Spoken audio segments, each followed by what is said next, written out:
नागरिक शास्त्र civics pedagogy paper first and second 2024 का बीएड पेपर सेकंड सेमेस्टर। नागरिक शास्त्र की परिभाषा देते हुए इसके विषय क्षेत्र को स्पष्ट कीजिए।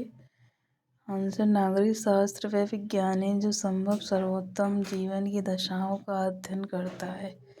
अरस्तू के अनुसार नागरिक शास्त्र के क्षेत्र तीनों कालों का अध्ययन। दूसरा पॉइंट मानव का अध्ययन। तीसरा अधिकार तथा कर्तव्यों का अध्ययन। चौथा समाज का अध्ययन। पांचवा राज्य तथा सरकार का अध्ययन। छठा संविधान का अध्ययन। सातवां अंतर्राष्ट्रीय समस्याओं का अध्ययन। दूसरा क्वेश्चन नागरिक शास्त्र की प्रकृति। नागरिक शास्त्र के नियम शुद्ध तथा निश्चित नहीं होते। दूसरा कार्य कारण संबंध का अभाव एवं पर्यवेक्षण तथा परीक्षण का अभाव। नागरिक शास्त्र की उपयोगिता की विवेचना कीजिए। पहला है स्वस्थ सामाजिक जीवन का विकास। इसी में पहला व्यक्ति तथा समाज के पारस्परिक संबंध का ज्ञान कराना। बी सामाजिक चेतना के विकास के लिए। सी राजनीतिक चेतना के विकास के लिए। डी अधिकार एवं कर्तव्यों का ज्ञान कराना। ई राज्य एवं सरकार का ज्ञान देना। एफ लोकतंत्र की सफलता। जी नेतृत्व के विकास के लिए। एच मानवीय दृष्टिकोण को उदार बनाना। स्कूल में नागरिक शास्त्र शिक्षण की आवश्यकता एवं महत्व। विद्यालय पाठ्यक्रम में नागरिक शास्त्र की आवश्यकता की विवेचना। आंसर: विद्यालय पाठ्यक्रम में नागरिक शास्त्र की आवश्यकता की विवेचना। ये राजनीतिक जागरूकता सामाजिक। दूसरा आधुनिक समाज जटिल में नागरिक शिक्षण की आवश्यकता। तीसरा सामाजिक कुरीतियों को दूर करने में नागरिक शास्त्र आवश्यकता। चौथा नागरिक के कर्तव्यों में। पांचवा सामाजिक एवं वैयक्तिक आदतों का निर्माण। छठा नागरिकता का प्रशिक्षण है। सातवां सामाजिक पर्यावरण से समायोजित करना। आठवां विश्व एकता तथा विश्व नागरिकता की भावना को जागरूक करना। नागरिक शास्त्र का अन्य विषयों से संबंध है। इतिहास से, राजनीतिक शास्त्र से, अर्थशास्त्र से, सामाजिक शास्त्र से, नीति शास्त्र, मनोविज्ञान, भूगोल, सामान्य विज्ञान, क्षेत्रीय व्यवहारिक विषय से है। विद्यालय में नागरिक शास्त्र शिक्षण के लक्ष्य एवं उद्देश्य क्या है? आदर्श नागरिकता। दूसरा नागरिक का चरित्र। तीसरा राजनीतिक जागरूकता। चौथा राष्ट्रीय चरित्र। पांचवा अंतर्राष्ट्रीय दृष्टिकोण का विकास। छठा मानसिक शक्तियों का विकास। सातवां वैज्ञानिक दृष्टिकोण का विकास। आठवां लोकतांत्रिक मूल्यों का विकास। दूसरा क्वेश्चन लोकतांत्रिक भारत में नागरिक शास्त्र शिक्षण के लक्ष्य। पहला लोकतांत्रिक नागरिकता का विकास। दूसरा नेतृत्व का विकास। तीसरा राष्ट्रीय दृष्टिकोण का विकास। चौथा शासन के स्वरूप का ज्ञान प्रदान करना। पांचवा विश्व नागरिकता की भावना का विकास। छठा वैज्ञानिक प्रकृति एवं आधुनिकीकरण का विकास। 5 राष्ट्रीय प्रतीक चिन्ह का वर्णन कीजिए। पहला राष्ट्रीय ध्वज। दूसरा राष्ट्रभाषा। तीसरा राष्ट्रीय पक्षी, राष्ट्रीय पुष्प। पांचवा राष्ट्रीय पेड़। छठा राष्ट्रगान। सातवां राष्ट्रीय नदी। आठवां राष्ट्रीय चिन्ह। नौवां राष्ट्रीय जलीय जीव। 10वां राष्ट्रीय पंचांग। 11वां राष्ट्रीय पशु। 12वां राष्ट्रीय गीत। 13वां राष्ट्रीय फल। 14 राष्ट्रीय खेल। 5वां मुद्रा चिन्ह। भारतीय राष्ट्र ध्वज एवं उसके विकास पर एक निबंध लिखिए। भारत का ध्वज परिचय और तिरंगा का विकास है। पाठ 6 पंचायती राज व्यवस्था क्या है? इसकी प्रमुख विशेषताओं का उल्लेख कीजिए। पहला सार्वजनिक कार्य, दूसरा व्यवसाय संबंधित कार्य, तीसरा न्याय संबंधित। चैप्टर 7 भारतीय संविधान की प्रमुख विशेषताओं का वर्णन कीजिए और संविधान के मौलिक ढांचा से आप क्या समझते हैं विवेचना कीजिए। भारत एक धर्मनिरपेक्ष प्रभुसंपन्न लोकतंत्रात्मक समाजवादी गणराज्य। स्पष्ट कीजिए। विशालतम संविधान आइवर जेनिगस। दूसरा प्रभुसत्ता संपन्न लोकतंत्रात्मक धर्मनिरपेक्ष समाजवादी गणराज्य की स्थापना। पहला प्रभुसत्ता संपन्न, दूसरा लोकतंत्रात्मक, तीसरा धर्मनिरपेक्ष, चौथा समाजवाद। संसदीय ढंग की सरकार, चौथा लिखित संविधान, पांचवा उद्देशिका, छठा मूल अधिकार, सातवां राज्य के नीति निर्देशक तत्व, आठवां कठोरता तथा नम्यता का समन्वय, नौवां संसदीय प्रभुत्व तथा न्यायिक सर्वोच्चता में समन्वय, 10 एकल नागरिकता, 11 नागरिकों के मूल कर्तव्य, 12 स्वतंत्र न्यायपालिका, चौथा वैश्विक मताधिकार।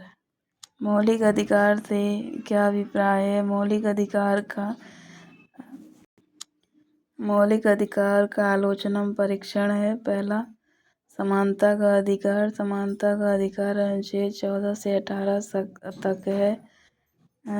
तक है। पहला कानून के समक्ष समानता, दूसरा सार्वजनिक स्थानों के उपयोग में समानता, तीसरा अस्पृश्यता का अंत, चौथा सरकारी नियुक्ति में अफसर की समानता और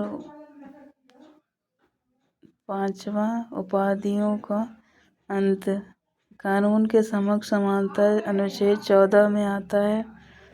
सार्वजनिक स्थानों के उपयोग में समानता अनुच्छेद 15 में आता है। सरकारी नियुक्ति में अफसर की समानता 16 में और अस्पृश्यता का अंत 17 में, उपाधियों का अंत 18 में अनुच्छेद में आता है। भी स्वतंत्रता का अधिकार अनुच्छेद 19 से 22 तक है।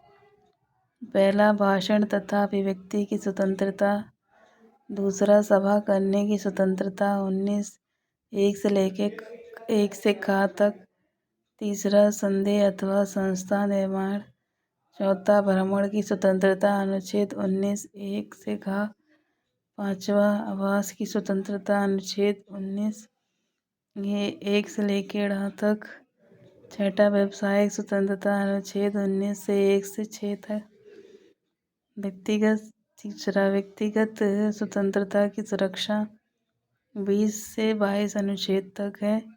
निवारक निरोध अनुच्छेद 22, शोषण के विरुद्ध अधिकार तीसरा है 23 तथा 24 तक।